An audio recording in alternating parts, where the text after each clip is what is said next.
दोस्तों प्रदीप गिरी academy channel में आपका बहुत बहुत स्वागत है। आज हम मैट्राइसिस में लेक्चर नंबर सेकंड लेकर आए हैं और इसके अंदर हम देखने वाले हैं प्रॉपर्टीज ऑफ मैट्राइसिस और साथ में हम देखने वाले हैं दोस्तों ऑर्थोगोनल मैट्रिक्स से रिलेटेड क्वेश्चन जो यूनिवर्सिटी एग्जाम्स में पूछे गए हैं। कुछ लोग बोल रहे हैं कि सर हमारे सिलेबस को जल्दी जल्दी कवर करा दो। यार हमारे इस चैनल पे हमने 5-6 महीने पहले ही पूरा का पूरा नया टॉपिक सब कुछ वीडियो अपलोड कर दिया। मैट्राइसिस तो हम फिर से बना रहे हैं, तो अगर आप चाहते हो कि जल्दी जल्दी कवर करना है तो पुराने वीडियोस अवेलेबल हैं 5-6 महीने पहले की, उसे आप पुराने वीडियोस नहीं बोल सकते हो। पूरा का पूरा हमने सिलेबस कवर किया है, आप वहां से सर्च करके प्लेलिस्ट से जल्दी जल्दी अपने पार्ट को कवर कर सकते हो और जैसे जैसे नए वीडियोस आपको मिल रहे हैं तो आप साथ में रिवाइज भी कर सकते हो।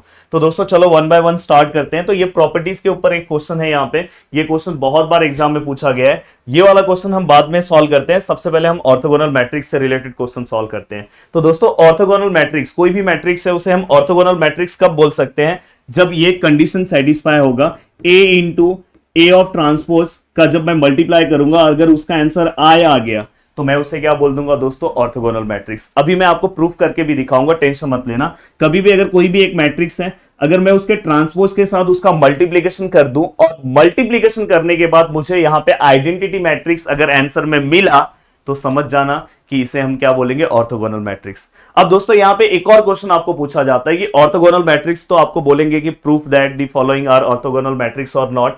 ये भी पूछ सकते हैं, या तो आपको बोलेंगे फाइंड एबीसी, इस तरह से क्वेश्चन पूछेंगे।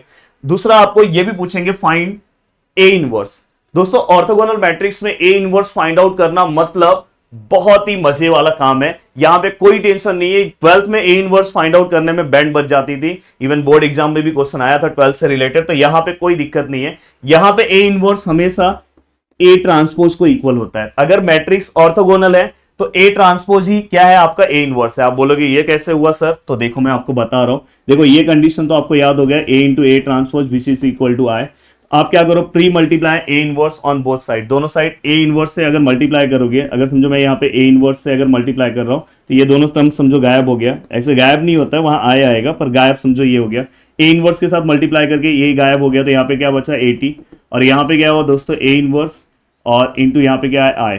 और ये 80 है, और अगर आई को मैं समझो 1 समझो, अगर 1 इंटू ए इनवर्स करूंगा तो ए इनवर्स। तो इसलिए कभी भी अगर ऑर्थोगोनल मैट्रिक्स है तो ए इनवर्स का मतलब ही क्या होता है? A transpose. तो कभी भी अगर आपको ए इनवर्स बोला है मतलब ए ट्रांसपोज, आप जो है ए ट्रांसपोज का आंसर आया वही आप दिखा दो, आपका काम हो गया। चलो वन बाय वन क्वेश्चन भी सॉल्व कर लेते हैं, देख लेते हैं कि क्या पूछा है। अब अगर दोस्तों यहाँ पे जो क्वेश्चन है, अगर आप इस क्वेश्चन को देखोगे, the following matrix is orthogonal, यहां पे आपको देखो प्रूफ दैट बोला है, पीटी मतलब proof that the following matrix is orthogonal. मतलब अपने को क्या प्रूफ करना है?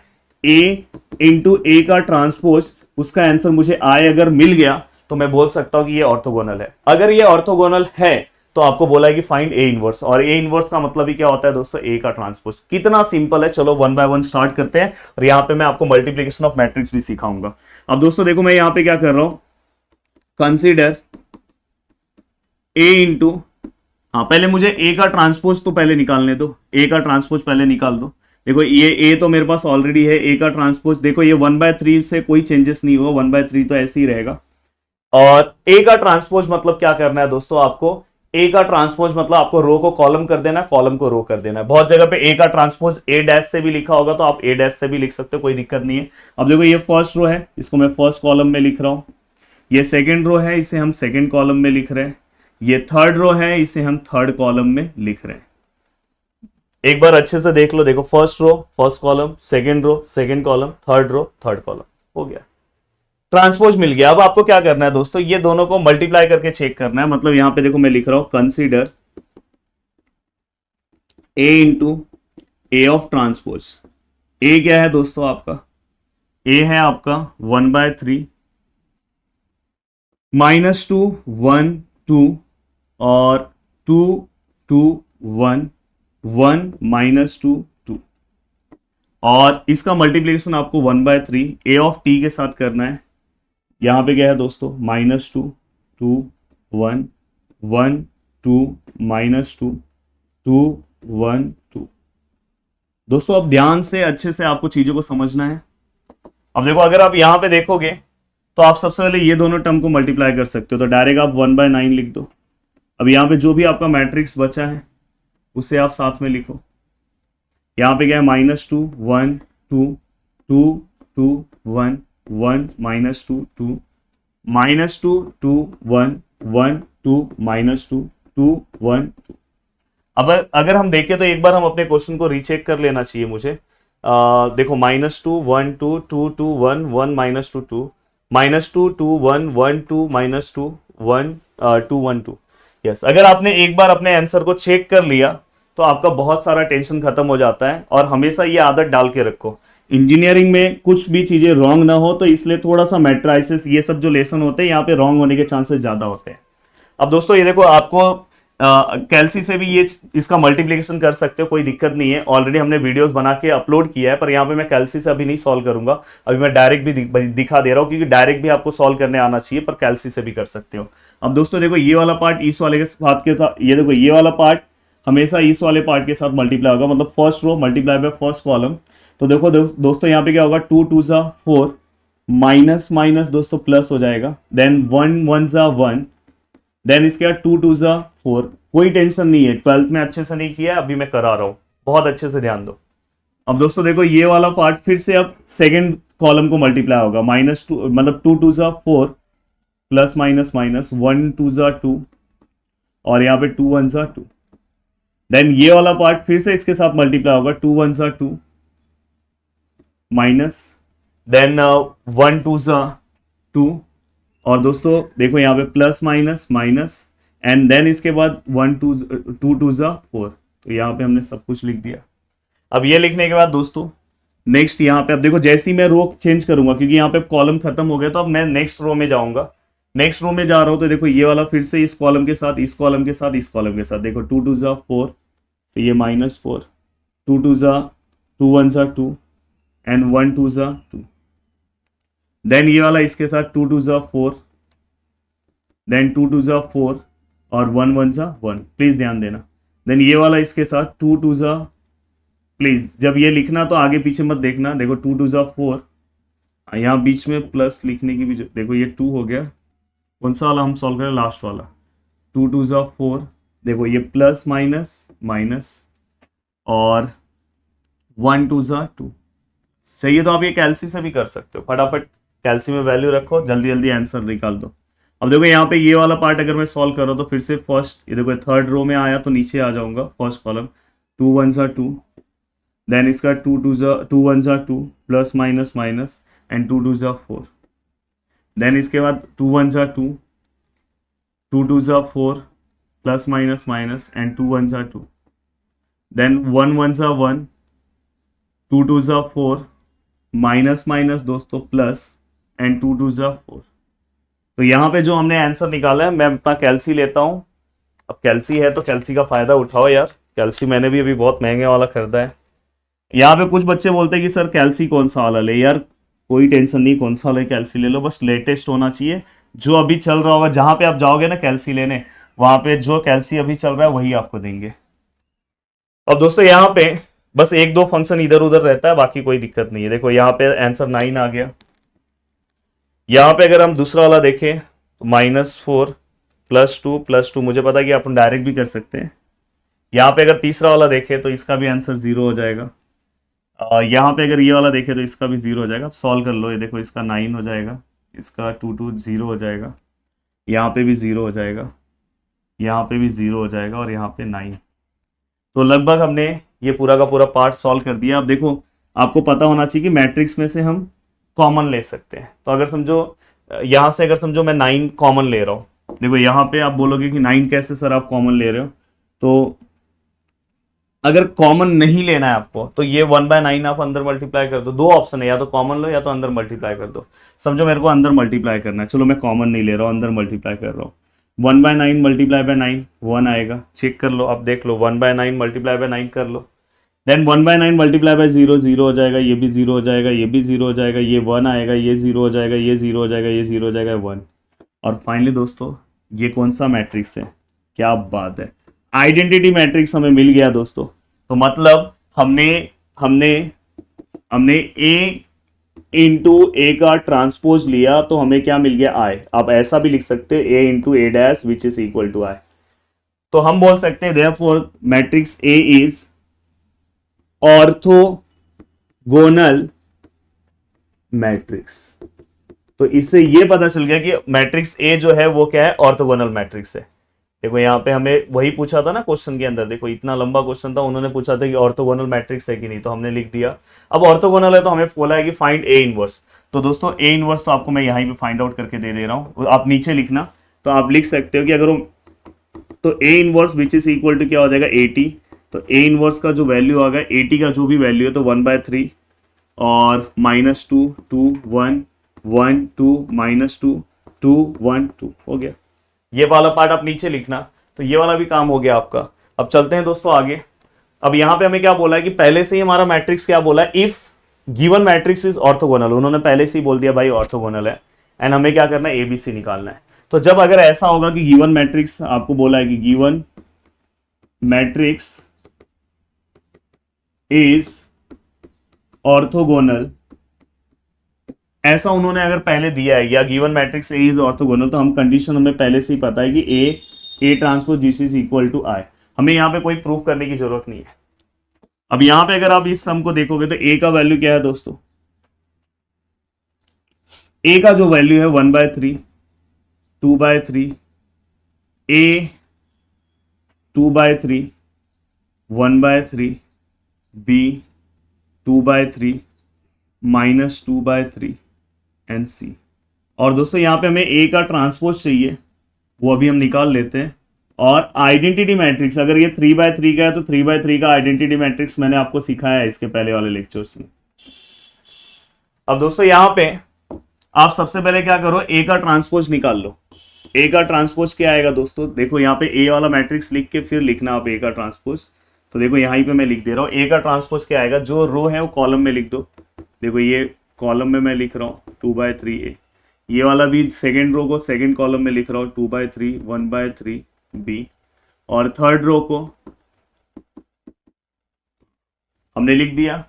अब ये पूरा का पूरा पार्ट यहाँ पे कॉपी कर दो, 1/3 2/3 और 2/3 2/3 1/3 -2/3 ए बी सी।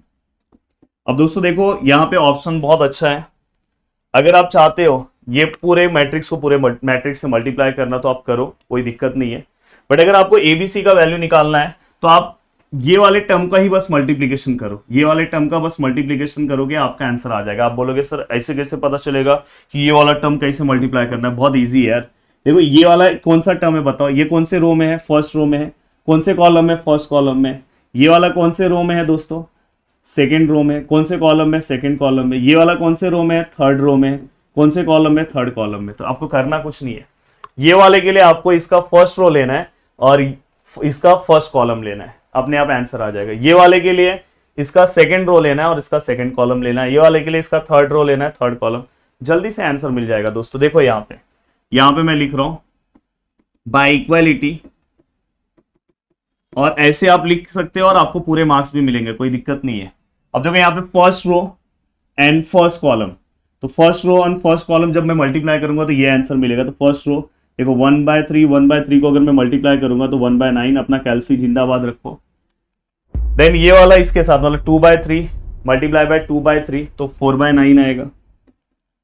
और दोस्तों इसके बाद a मल्टीप्लाई बाय a क्या हो जाएगा, a square which is equal to, देखो ये दोनों को मल्टीप्लाई किया तो ये मिला, तो यहाँ पे क्या है 1 है, 1 लिख दिया।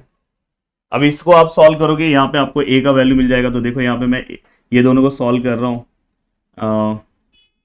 9 1 टाइम लिख रहा हूँ, ऊपर वाला टर्म 5 हो जाएगा। देखो 1 + 4 5, और जो नीचे के सेम होते हैं 1 टाइम लिखते हैं, कैल्सी है, कोई दिक्कत नहीं है। प्लस यहाँ पे a स्क्वायर और यहाँ पे क्या है 1 है, यहाँ पे आप a स्क्वायर लिखो 1 - 5/9। अब देखो यहाँ पे अगर आपको दिक्कत हो रहा है, वैसे तो आप डायरेक्ट भी कर सकते हो। तो a square which is equal to, देखो ये 9 1 सा 9, 9 - 5 4/9। और फाइनली a का जो वैल्यू है ना दोस्तों, a का जो वैल्यू है वो क्या आएगा, प्लस माइनस ऑफ, अगर मैं इसको रूट में भेजूँ तो यहाँ पे 4 का रूट क्या आएगा, ये देखो स्क्वायर है, अगर रूट में जाएगा, चलो आपको रूट भी दिखा दे रहा हूँ। देखो ये स्क्वायर है, वहाँ पे क्या तो रूट हुआ 4/9। तो फाइनली हमारा जो a का जो वैल्यू आया ना दोस्तों, वो क्या आया, a equal to plus of -2/3। 4 किसका स्क्वायर रूट है 2 का, और 9 किसका है 3 का, हो गया। सेम ऐसे ही आपको क्या करना है दोस्तों, दूसरे का वैल्यू फाइंड आउट करना है। मतलब इस वाले के लिए आप सेकेंड रो मल्टीप्लाई बाय, यहाँ पे second row multiply by second column, 2/3 क्या आएगा 4/9, देन 1/3 क्या आएगा दोस्तों 1/9, एंड देन बी क्या हो जाएगा दोस्तों b² which is equal to 1, क्योंकि यहाँ पे ये और ये मल्टीप्लाई करेंगे तो ये मिलेगा, तो which is equal to 1। Same यहाँ पे ही दोस्तों b² इक्वल टू, देखो यहाँ पे अगर आप इसको प्लस करते हो तो ये क्या आएगा 9 वन टाइम है, ऊपर क्या आ जाएगा 5 और यहाँ पे 1, देन यहाँ पे b² equal to 1 minus 5/9, then b² equal to 9 multiply by 9 वन सा 9, 9 माइनस 5 मतलब 4/9, and then b equal to plus minus under root of 4/9, then plus minus 2/3। इसका भी आंसर कितना आ गया दोस्तों 2/3 b का। अब अगर आपको c चाहिए तो देखो लास्ट का आपको लास्ट और लास्ट मल्टीप्लाई करना है, 2/3 कितना हो जाएगा 4/9, माइनस 2/3 कितना हो जाएगा दोस्तों, ये भी क्या आ जाएगा 4/9, क्योंकि माइनस माइनस प्लस हो जाएगा।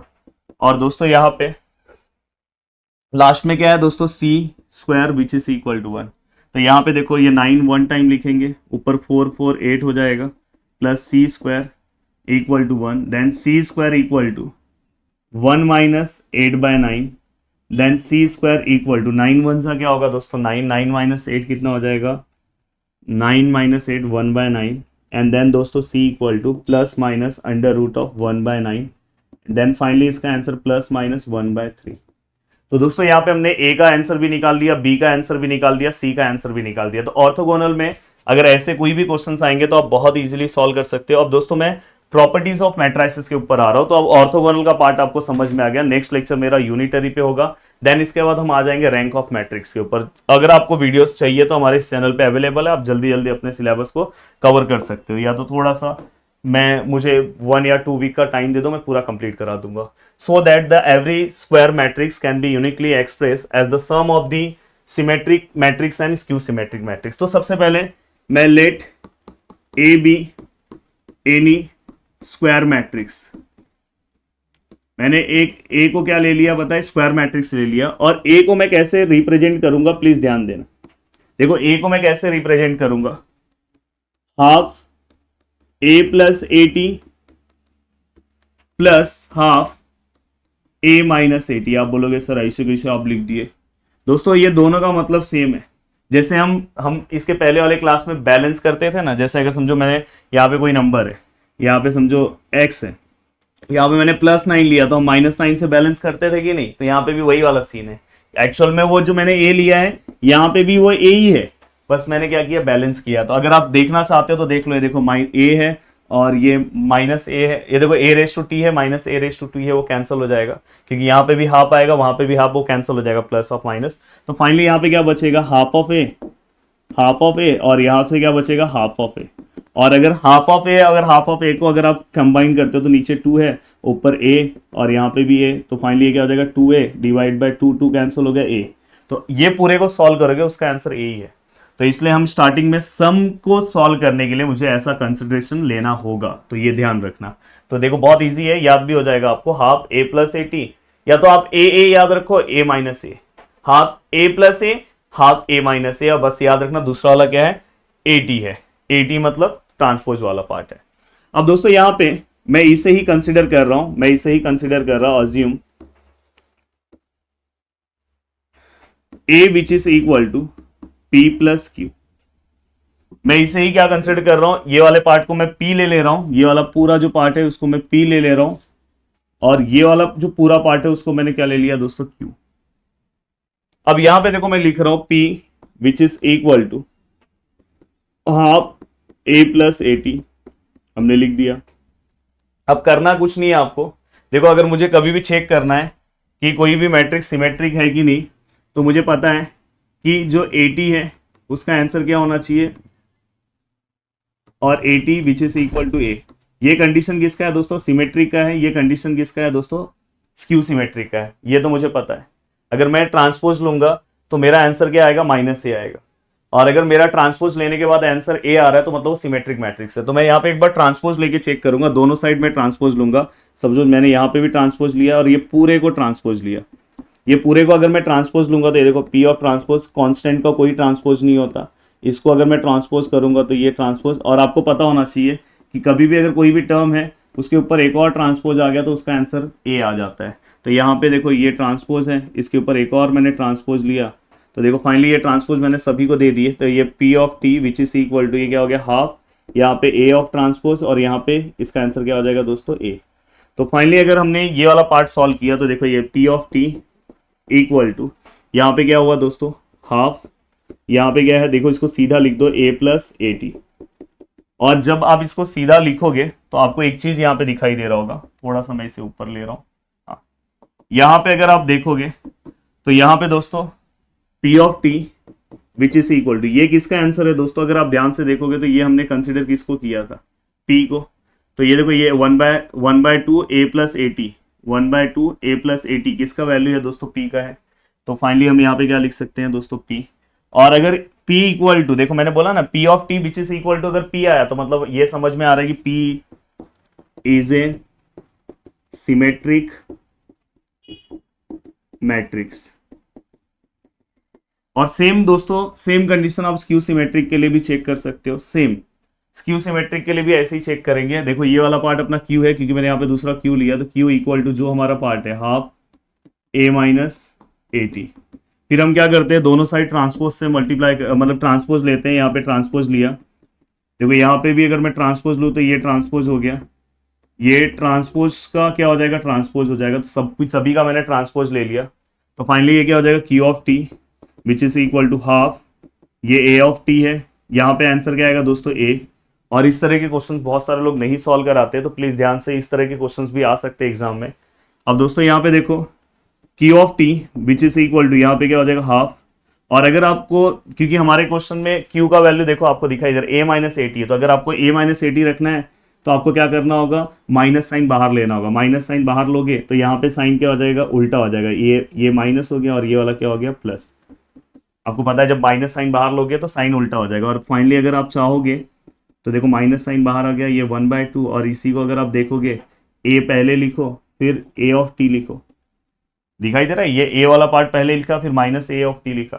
और अगर आप अच्छे से देखोगे तो दोस्तों ये जो पूरा का पूरा पार्ट है वो क्यू का पार्ट है। तो यहाँ पे देखो क्यू ऑफ टी, ये माइनस ऐसे ही है, और ये जो पूरा का पूरा पार्ट है वो क्या है दोस्तों क्यू ऑफ, दिखाई दे रहा है क्यू दिखाई दे रहा है।